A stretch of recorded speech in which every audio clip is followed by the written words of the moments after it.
Hello believe learning institute family members, my self Reshma देवानी। हम लोग कर रहे हैं 12th state economic crash batch. Economic crash batch में हम लोग क्या कर रहे हैं, इंपॉर्टेंट टॉपिक्स का रिवीजन कर रहे हैं समराइज फॉर्म में। हमने चैप्टर 3 डिमांड एनालिसिस चालू किया। चैप्टर 3 है डिमांड एनालिसिस, जिसमें आज मैं मोस्ट इंपॉर्टेंट टॉपिक समझा रही हूँ, लॉ ऑफ डिमांड। इसके पहले मैं ऑलरेडी इंट्रोडक्शन वीडियो जिसमें मैंने डिमांड का मतलब एंड फैक्टर्स और डिटर्मिनेंट्स ऑफ डिमांड वाला वीडियो अपलोड किया है, प्लीज वो देखिएगा, वो बेसिक है। अब मैं डायरेक्ट लॉ पे आती हूँ। लॉ ऑफ डिमांड का मैंने ऐसे पिक्टोरियल प्रेजेंटेशन किया है, मतलब समराइज फॉर्म में।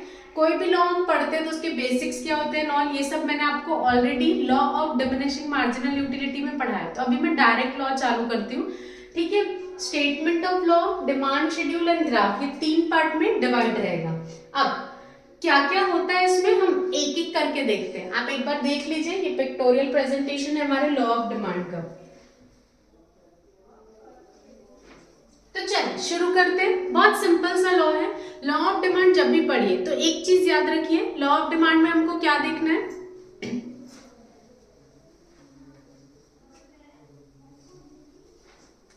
लॉ ऑफ डिमांड जब भी पढ़िए तो हमारे दिमाग में इमेज होता है ना, किसी भी चीज को रिलेट। मैं आपको बोलती हूँ ना, इकोनॉमिक्स समझना है तो घर और आसपास की चीजों का एग्जांपल लीजिए। लॉ ऑफ डिमांड जब भी पढ़िए तो मॉल्स दिमाग में रखिए। मॉल्स क्या होते हैं, मॉल्स में सेल लगती है 50% ऑफ, तो रश बहुत ज्यादा दिखती है। ऐसे मॉल्स क्या होते हैं, खाली। तो मॉल्स को समझे अगर, तो उसी से लॉ ऑफ डिमांड को रिलेट कर सकते हैं। मॉल्स में क्या होता है, सेल लगा यानी प्राइस कम, तो डिमांड क्या हो जाती है, ज्यादा, लोग ज्यादा परचेस करते हैं। वाइस वर्सा, मॉल्स ऐसे खाली दिखते, क्यों, क्योंकि वहां प्राइसेस ज्यादा होती है तो डिमांड क्या होती है, कम।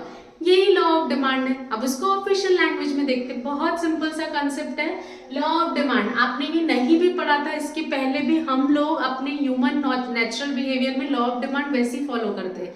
चीजों की प्राइस कम होती है तो हम चीजों की डिमांड ज्यादा करते हैं, चीजों की प्राइस हाई होती है तो हम उसकी डिमांड कम करते हैं। ये हम नॉर्मल वैसे भी करते आ रहे थे, इकोनॉमिक्स ने इसको एक प्रोफेशनल लैंग्वेज में लिख के दिया है।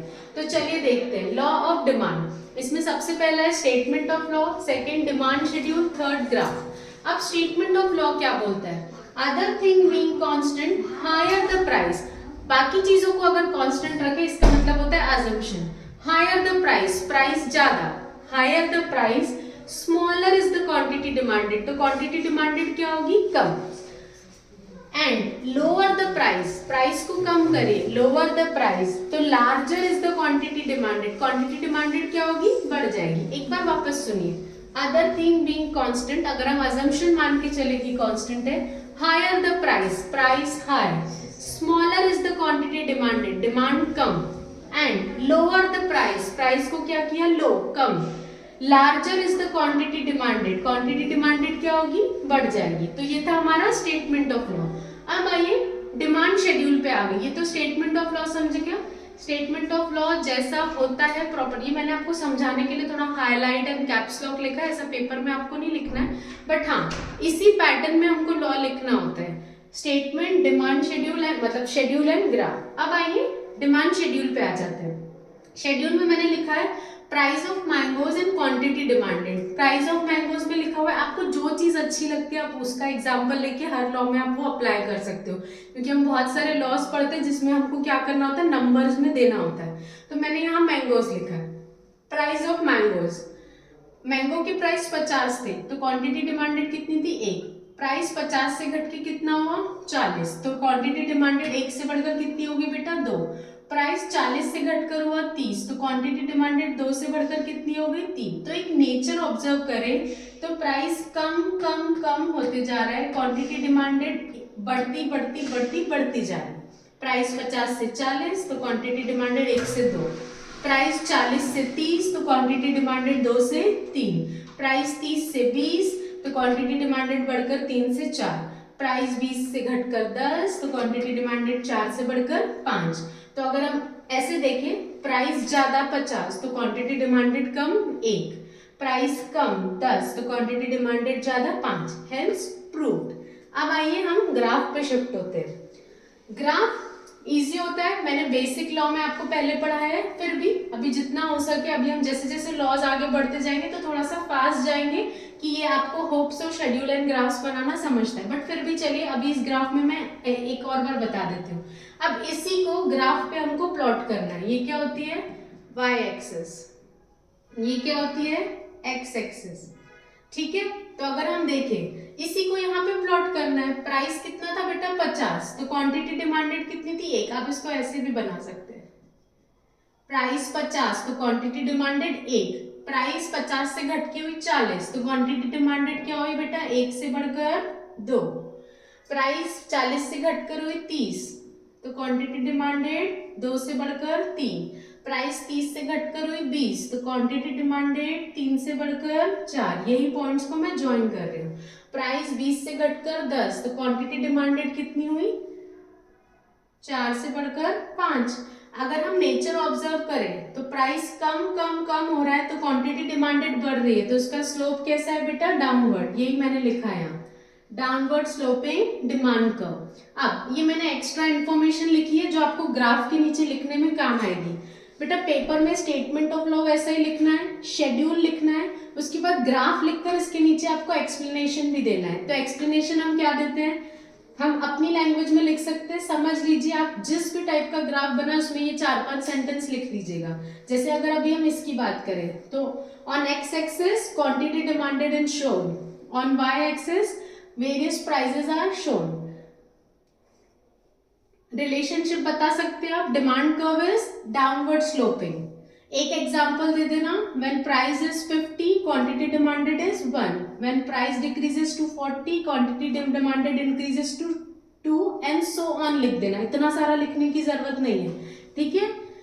अब उसके बाद आप लिखेंगे there is inverse relationship, opposite relationship है किसके बीच में, प्राइस एंड क्वांटिटी डिमांडेड। मैं ऐसा क्यों बोल रही हूँ, क्योंकि आप नोटिस कीजिए प्राइस ज्यादा क्वांटिटी डिमांडेड कम, प्राइस कम क्वांटिटी डिमांडेड ज्यादा, तो ये उल्टा चल रहा है यानी इनवर्स।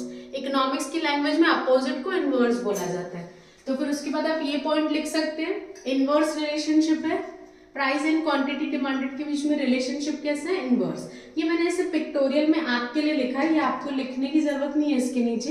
इसके नीचे बस आप इतना लिखिए, एक्स एक्सिस पे आपने क्या दिखाया है, वाई एक्सिस पे क्या दिखाया है, जो प्लॉट कर रहे हैं वो 1-2 पॉइंट लिख लीजिए। When price is 50 quantity demanded is 1, when price decreases to 40 quantity demanded increases to 2 and so on. उसके बाद demand curve is downward sloping, there is inverse relationship between price and quantity demanded. इतना भी लिखाना 4-5 चीजें तो more than sufficient है। Economics का paper lengthy होता है, आप ऐसा मत सोचिएगा कि आप पूरा लिखेंगे तो ज्यादा मार्क मिलेंगे। लॉ लिखने में वैसे ही बहुत कंटेंट होता है, statement of the law, schedule, graph, उनकी एक्सप्लेनेशन, इन सबको बनाने में आपको टाइम लगेगा, तो इतना ज्यादा आपको नहीं लिखना है। जितना मैंने बताया उतना भी लिखना तो मोर देन सफिशिएंट है। ये मैंने आपके लिए लिखा है समझने के लिए। एरो में प्राइस अपवर्ड एरो ज्यादा तो क्वांटिटी डिमांडेड, डाउनवर्ड एरो कम, प्राइस डाउन कम तो क्वांटिटी डिमांडेड अपवर्ड ज्यादा। ये था आपका लॉ ऑफ डिमांड। एक क्विक रिवीजन दे देती हूँ, हमने क्या समझा लॉ ऑफ डिमांड में। बहुत सिंपल सा कंसेप्ट है, हाँ बस उसको लिखना कैसा है वो आप दिमाग में फिट कर लीजिए।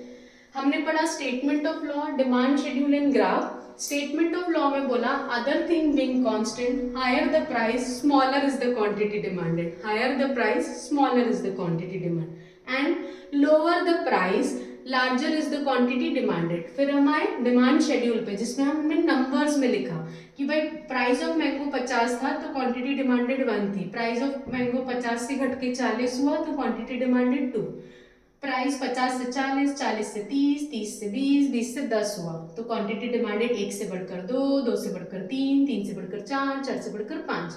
तो ये नेचर क्या हुआ बेटा, प्राइस ज्यादा तो क्वांटिटी डिमांडेड कम, प्राइस कम तो क्वांटिटी डिमांडेड ज्यादा, हेंस प्रूव्ड। ग्राफ में मैंने आपको प्लॉटिंग समझाई कि कैसे कैसे लिखना है। ग्राफ में इंपॉर्टेंट चीज ये है, डाउनवर्ड स्लोपिंग होता है डिमांड कर्व, उसके बाद इनवर्स रिलेशनशिप होता है किसमें, प्राइस एंड क्वांटिटी डिमांडेड में। होप सो आपको समझा। लॉ ऑफ डिमांड मैं लॉ ऑफ सप्लाई का अपलोड करूंगी, उसके कंपैरिजन में पढ़िएगा, बहुत अच्छा रहेगा क्योंकि बच्चों को कंफ्यूजन होता है upward sloping, downward sloping and all. तो मैं लॉ डाल के उसके अजम्पशन एक्सेप्शन सीक्वेंस में ही डालूंगी, बट जब आप लॉ ऑफ डिमांड पढ़ेंगे मैं कोशिश करूंगी कि लॉ ऑफ सप्लाई डाल दूं जल्दी, तो फिर लॉ ऑफ सप्लाई उसके साथ में पड़ेगा। हमारा बेस बन गया law of demand and law of supply का। तो फिर मैं आपको वो वाले टर्म्स सिखाऊंगी जिसमें एक्सपेंशन, कॉन्ट्रैक्शन, इंक्रीज, डिक्रीज वो दोनों में होता है, डिमांड में भी और सप्लाई में भी। तो उसका मैं एक कंपैरिजन चार्ट करके यहाँ बना के आपको समझाऊंगी। लॉ क्योंकि बहुत बड़ा होता है तो मैं 2 लॉ एक बोर्ड पे लिखकर नहीं समझा सकती हूँ, तो मैं एक एक लॉ करके समझा रही हूँ, बट मैं कोशिश करूंगी कि अगर इनमें छोटा सा शॉर्ट्स या वीडियो डाल दूँ कंपैरिजन का, इसको थोड़ा समराइज में लिखकर, तो आपको हेल्पफुल होगा। नहीं तो आप पहले लॉ ऑफ डिमांड देखिए, लॉ ऑफ सप्लाई के इसमें मैं आखिरी में थोड़ा सा बता दूंगी कंपैरिजन। होप सो आपको समझा। Thank you.